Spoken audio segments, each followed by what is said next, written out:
네, 여러분은 확신이라는 말을 들으면 어떤 생각이 떠오르십니까?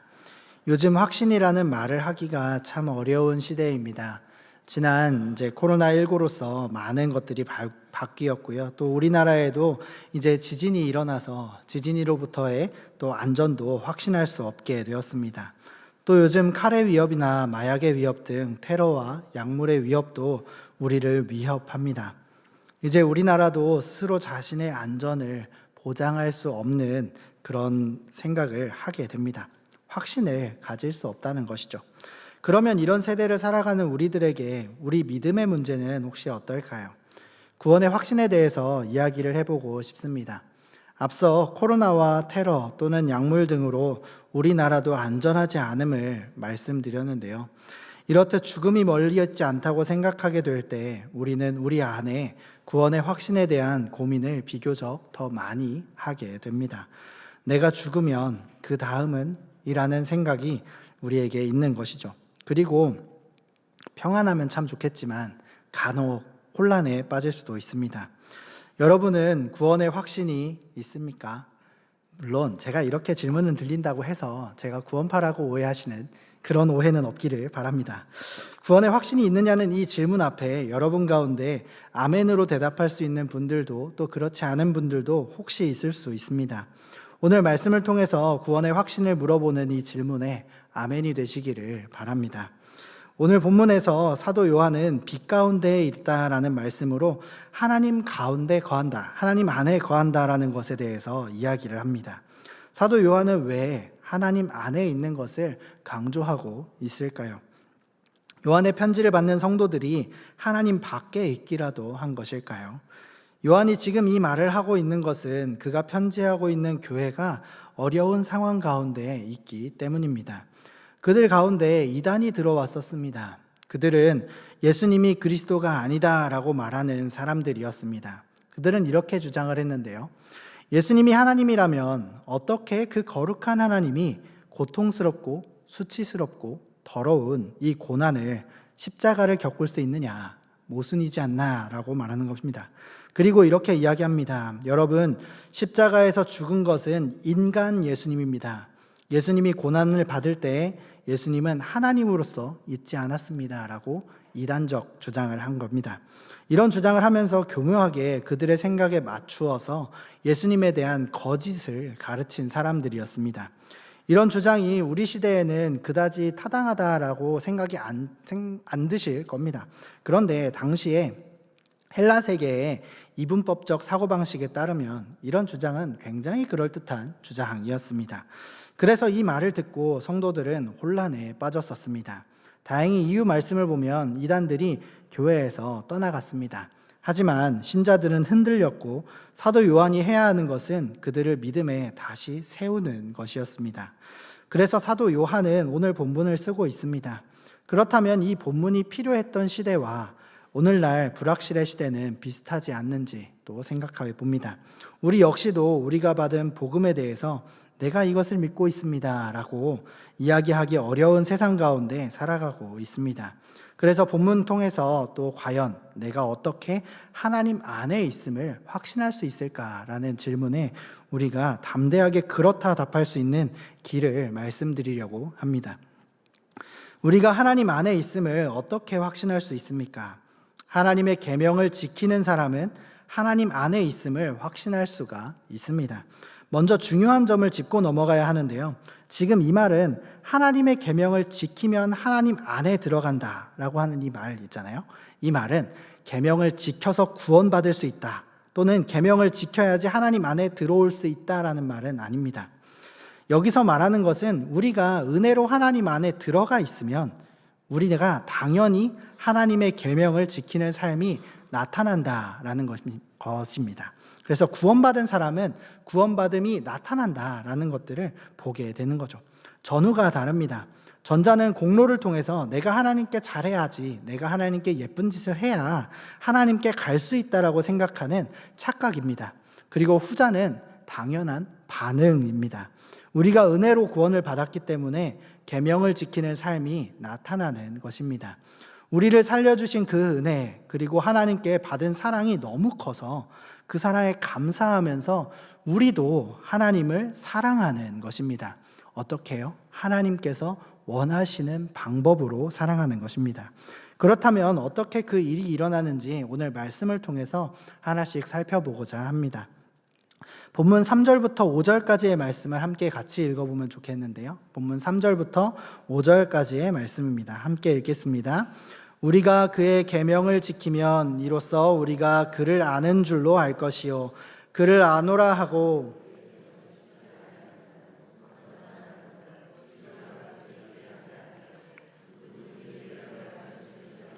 하나님의 사랑이 참으로 그 속에서 온전하게 되었나니 이로써 우리가 그의 안에 있는 줄을 아노라. 아멘. 사도 요한은 하나님의 계명을 지키는 문제랑 관련해서 그 사람의 마음이 어떻게 다르게 나타나는지에 대해서 설명하고 있습니다. 먼저 하나님의 계명을 지키는 사람은 그 속에 하나님을 안다라고 요한은 말합니다.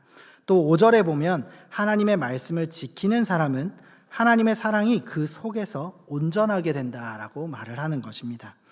이것은 하나님을 경험해서 아는 것입니다. 사도 요한의 때에 사도들의 말씀과 성례를 통해서 세례와 성찬을 통해서 하나님을 경험하는 것을 뜻합니다. 또 여기서 하나님의 사랑이라는 표현을 정확하게 번역을 해보면 하나님을 향한 그의 사랑이 온전하게 된다라는 것을 말합니다. 그가 온전히 하나님을 사랑해서 그 사랑이 넘치도록 되면 그 사람이 계명을 지키게 된다. 하나님을 사랑하는 게 너무나 커지면 커질수록 더 계명을 지키게 된다라는 것을 말씀합니다. 반면에 계명을 지키지 않는 자는 스스로 내가 하나님을 안다라고 할지라도 실은 하나님을 모르고 하나님의 뜻을 따라 살지 않고 진리가 그 속에 있지 않는 것과 같다라고 말씀합니다. 정리하면 하나님을 경험해서 아는 사람, 하나님을 사랑하고 그것이 온전하게 된 사람은 하나님의 계명을 지킵니다. 반면에 하나님에 대한 사랑이 속에 없고 진리가 속에 없는 사람은 하나님의 계명을 지키지 않게 되는 것이죠. 쉬운 예를 들어보면 이렇습니다. 우리가 연인이 되기 위해서 노력하는 사람 또는 연인들을 생각해 보면 또 우리가 결혼을 하신 좀 오래되신 분들이 계신다면 맨 처음 이제 연애할 때로 돌아가 보는 거죠. 돌아가 보면 이제 그 사람들은 모든 것이 상대방을 중심으로 돌아가게 됩니다. 그래서 길을 가다가 예쁜 꽃을 보고 사랑하는 사람에게 가져다 주고 싶어 하게 되기도 하고요. 또 우연히 찾아간 장소가 좋으면 그 장소를 다음에 같이 가고 싶어 합니다. 그리고 혹시 장거리로 연애를 하셨던 분들이 계시다면 기억을 하실 겁니다. 그 장거리가 그렇게 길지 않은 시간이었다라는 것을 생각하게 되는 거죠. 시간적으로 보면 긴 시간일 수 있습니다. 2시간이 될 수도 있고 3시간이 될 수도 있고 1시간 반 또는 1시간 이상이 될 수도 있습니다. 그런데 그 시간들이 그렇게 길게 느껴지지 않는 것이죠. 그리고 이렇게 연애를 하고 있는 사람들의 말을 들어보면 세상이 장밋빛 같다, 굉장히 밝다, 되게 좋다라는 이야기들을 하게 됩니다. 말하자면 그 내면의 상태가 그 사람의 행동과 지각하는 방법까지도 바꾸어 버렸다는 것을 말하는 것입니다. 하나님께 대해서도 마찬가지입니다. 마음속에 하나님을 아는 지식, 또 하나님을 경험하고 가슴 뛰는 알므로 가득한 사람, 하나님을 너무 사랑하는 사람은 하나님을 향한 그 사랑이 온전하게 된 사람은 그 행동이 밖으로 나타나게 되어 있다고 합니다. 그 행동은 바로 하나님의 계명을 지키는 것입니다.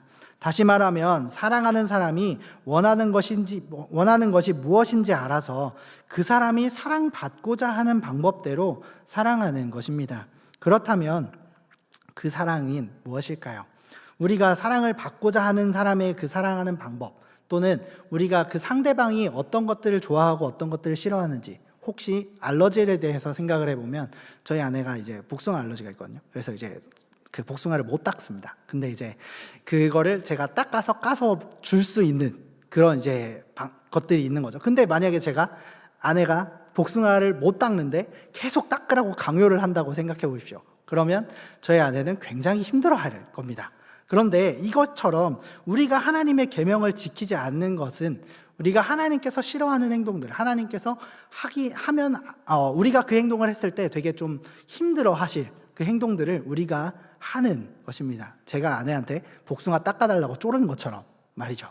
그렇게 이 계명이, 그 계명의 내용이 하나님께서 원하시는 방법이 무엇일까? 하나님은 어떻게 사랑받고 싶으신가 하는 부분이 바로 계명에 나타나 있는데, 그 계명을 이제 7절과 8절 말씀에서 말해주고 있습니다. 함께 7절과 8절 말씀을 읽어보겠습니다.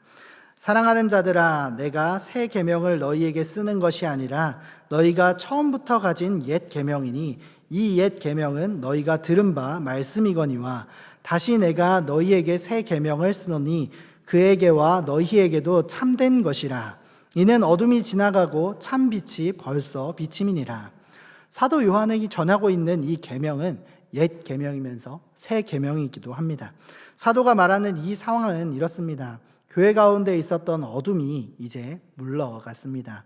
비진리를 가르치는 이단이 물러갔고 빛이 찾아오고 있습니다. 이 빛이 바로 하나님의 말씀입니다.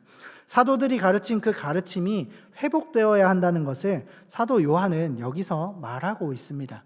9절부터 11절은 그 구체적인 내용을 담고 있는데요. 함께 같이 읽어보겠습니다. 빛 가운데 있다 하면서 그 형제를 미워하는 자는 지금까지 어둠에 있는 자요. 그의 형제를 사랑하는 자는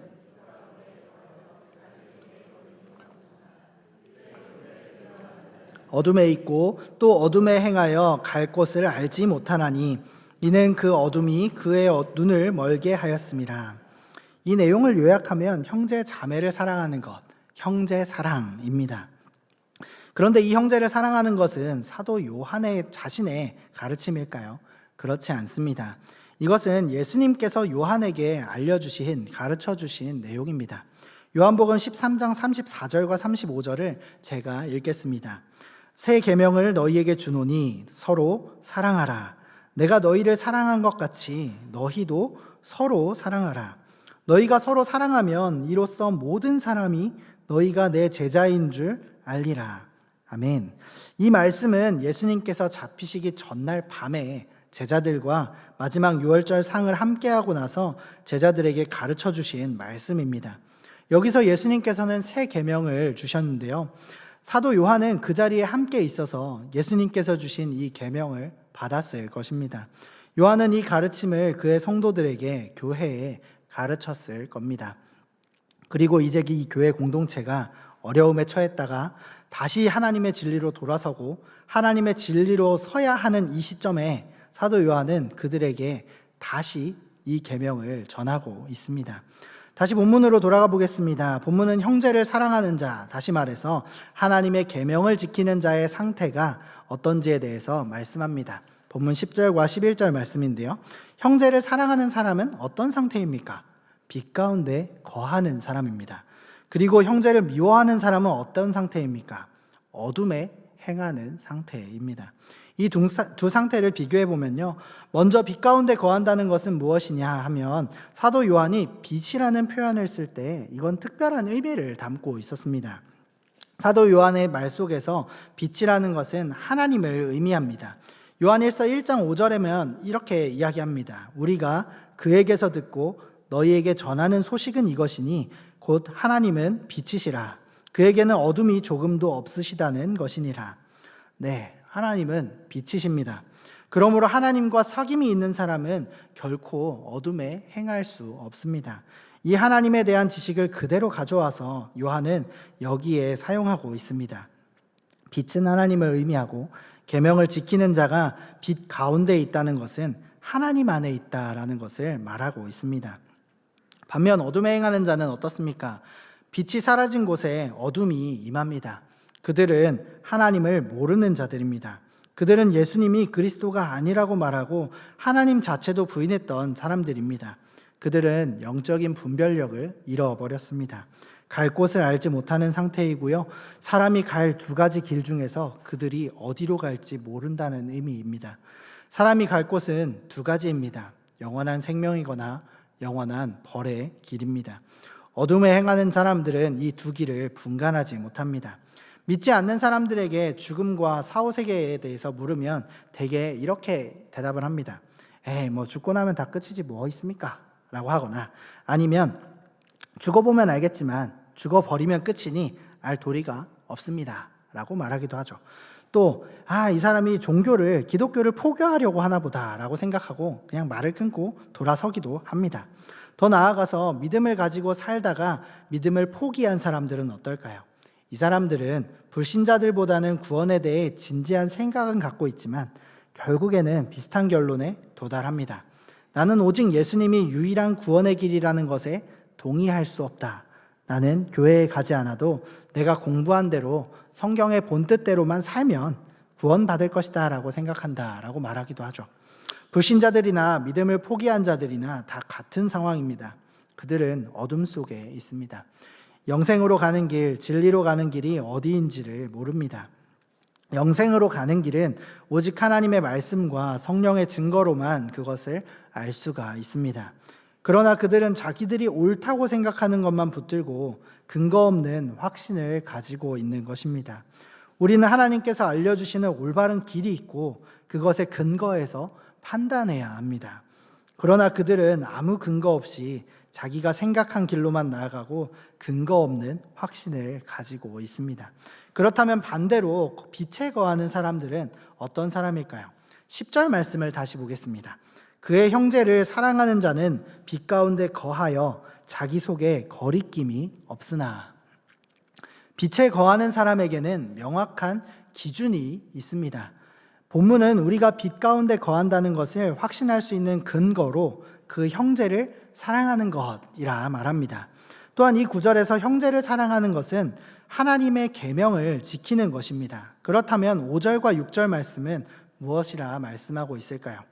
누구든지 그의 말씀을 지키는 자는 하나님의 사랑이 참으로 그 속에서 온전하게 되었나니 이로써 우리가 그의 안에 있는 줄을 아노라. 그의 안에 산다고 하는 자는 그가 행하시는 대로 자기도 행할지니라. 앞서 본 것처럼 하나님의 말씀을 지키는 사람은 하나님에 대한 사랑이 온전하게 된 사람입니다. 더 나아가서 그러한 모습을 통해서 그 사람은 그가 하나님 안에 있다는 것을 알게 될 것입니다. 그리고 이것을 10절과 함께 생각해 보면 하나님의 말씀을 지키고 하나님의 사랑이 그 속에서 온전하게 된 사람, 하나님의 계명을 지키는 사람, 다시 말하면 형제를 사랑하는 사람이 하나님 안에 있는 사람입니다. 빛 가운데 거하는 사람입니다. 이런 사람이 당연히 예수님처럼 자기도 행하는 것입니다. 이런 행함 역시도 계명을 지키는 상태라고 할 수 있습니다. 예수님께서는 율법을 완성하셨기 때문에 사도 요한은 이 본문을 통해서 성도들에게 이렇게 말하고 있는 것과 같습니다. 여러분 가운데 예수님이 그리스도가 아니라고 말하고 하나님과 예수님을 부인하는 자들이 들어와서 여러분을 혼잡스럽게 한 줄로 알고 있습니다. 그렇지만 여러분, 그들의 가르침은 틀렸습니다. 그들은 어두움 가운데 행하는 사람들입니다. 자기가 어디로 가는 줄도 모르는 사람들입니다. 그들이 여러분을 그른 길로 가게 했습니다. 여러분, 그들의 가르침을 들은 귀를 씻어버리십시오. 그 사람들이 우리에게 오기 전에 예수님께서 우리에게 가르치시고 우리가 예수님께 받아 여러분에게 가르친 그 가르침을 다시 기억하십시오. 이것은 우리가 계명을 지키는 삶을 살 때에 우리가 은혜로 구원을 받아 하나님 안에 거하는 사람들이라는 것을 알 수 있다는 것입니다. 어떻게 그것을 알 수 있습니까? 여러분께서 오직 하나님을 경험해 알고 또 하나님을 온전히 사랑하는 그 사람만이 할 수 있는 일이라고 우리는 들었습니다. 그것은 바로 형제 자매를 사랑하는 것입니다. 이게 바로 하나님의 계명입니다. 우리가 그 계명을 지키는 것입니다. 여러분 가운데 나타나는 형제 자매를 사랑하는 그 사랑을 보고 성령의 증거를 보고 확신을 가지십시오. 사랑하는 한박교회 성도 여러분, 사도 요한이 그의 성도들에게 한 이 말은 우리에게도 유효합니다. 우리가 하나님 안에 있는 것을 어떻게 확신할 수 있을까요? 우리 가운데 형제 사랑이라고 하는 하나님의 계명을 지키는 것이 나타나는가 함께 보면 우리가 하나님 안에 있는지를 확신할 수 있습니다. 얼마나 명쾌합니까? 어둠에 있는 사람들과는 전혀 다릅니다. 그들에게는 기준이 없습니다. 그러나 우리에게는 기준이 있습니다. 또한 말씀은 이러한 형제 사랑의 계명을 따를 수 있는 길도 제시해 주는데요. 바로 계명을 지키는 사람은 하나님을 경험해서 알고 하나님을 향한 그의 사랑이 온전하게 되었다 합니다. 그러니 우리가 이런 상태에 있을 때 우리는 계명을 따라 살 수 있을 것으로 강하게 기대할 수 있습니다. 하나님께서는 빛 가운데 있는 우리에게 하나님 안에 있는지를 판단하는 명확한 기준을 주셨는데 그게 바로 형제 자매를 사랑하는 것입니다. 그 계명을 지키는 것입니다. 또 이 계명을 지킬 수 있는 길도 가르쳐 주셨습니다. 하나님을 경험해 알고 하나님을 온전히 사랑하게 되는 것입니다. 그렇다면 우리는 하나님 안에 살고 있습니까? 우리는 빛 가운데 살고 있습니까? 우리가 우리를 돌아보면 좋을 것 같습니다. 우리는 형제 자매를 사랑하고 있는지, 예수님께서 말씀하신 것처럼 서로 사랑하고 있는지, 서로 사랑하면 모든 사람이 너희가 내 제자인 줄 알리라 하신 그 말씀처럼 우리가 서로 사랑함으로 제자됨이 나타나고 있는지를 돌아보면 좋겠습니다. 형제 자매를 사랑하길 바랍니다. 어떻게 사랑할까요? 내 몸과 같이 그들을 사랑하길 바랍니다. 겉으로만이 아니라 진심으로 나랑 친한 사람들만 아니라 그렇지 않은 형제 자매까지 사랑하는 데까지 나아가기를 바랍니다. 하나님께서 내게 주신 것들을 돌아보고 그 가운데 하나님께서 나를 통해 형제 자매에게 흘려보내시기를 원하는 게 무엇인가 생각해 보기를 바랍니다. 어려움에 처한 형제 자매를 도와야 합니다. 내가 정말로 그렇게 하고 있는지 돌아보고 또 내 마음 중심에 무엇이 있는지 보기를 바랍니다. 우리가 하는 이 모든 행위의 동기는 하나님을 경험해서 아는 것과 하나님을 향한 사랑이, 하나님께 받은 사랑이 넘쳐서 그 사랑이 온전하게 나타나는 것입니다. 또 예배와 말씀과 성찬에 진지하게 참여해야 합니다. 이게 하나님을 만나고 하나님을 경험할 수 있는 유일한 길입니다. 기도할 때 하나님을 향한 사랑 때문에 완전히 여러분의 삶이 뒤바뀌도록 또한 기도해야 합니다. 내가 하나님을 사랑해서 내 삶이 예수님과 같이 변하게 되기를 원한다고 우리 함께 간구하기를 바랍니다. 이것을 계속해서 해나갈 때 우리 가운데 하나님을 사랑해서 형제를 사랑하는 그 삶이 시작될 것입니다. 이 삶을 사랑하고 살아가고 훈련해 나갈 때 우리에게는 누구도 부정할 수 없는 하나님 안에 있다는 증거가 생길 것입니다. 이제 말씀을 맺겠습니다. 하나님 안에 빛 가운데 살아가는 우리가 되기를 바랍니다. 우리는 하나님을 거부하고 어둠 가운데 사는 사람들과 같지 않습니다. 하나님께서는 우리가 빛 가운데 살고 있다는 것을 확신할 수 있는 증거를 주셨는데 그게 바로 하나님의 계명, 형제 자매를 사랑하는 계명입니다. 이 계명을 따라 사는 것입니다. 이 계명을 따라 우리를 돌아보기를 원합니다. 이 말씀이 저와 여러분을 비출 때에 확신과 기쁨이 있습니까? 그렇다면 더욱 그 기쁨 가운데 빛 가운데 걸어가시기를 바랍니다. 그러나 혹시 이 말씀이 저와 여러분을 비출 때에 아직 확신이 없는 확신을 얻지 못하셨습니까? 그렇다면 이 삶을 살 수 있게 해달라는 기초로 돌아가길 바랍니다. 예배 가운데 하나님을 경험하고 기도 가운데 하나님을 더욱 사랑하고 내 삶이 바뀌도록 간구하면 하나님께서 우리의 기도를 들으실 것입니다. 하나님의 계명을 따르는 삶이 여러분의 삶에 나타날 것입니다. 형제를 사랑하는 삶이라고 하는 그 확고한 증거가 우리의 삶 가운데 풍성하게 될 것입니다. 우리는 온전히 지킬 수 없지만 우리의 부족한 순종이라도 할 수 있도록 인도하시고 함께 하실 우리 성령 하나님의 역사를 기대하기를 바랍니다. 우리는 할 수 없지만 하나님께서는 하십니다. 주님 안에서 우리 믿음의 형제 자매와 이웃을 사랑함으로 하나님 안에 우리가 거함을 날마다 확인하는 우리 모두가 되기를 축복합니다.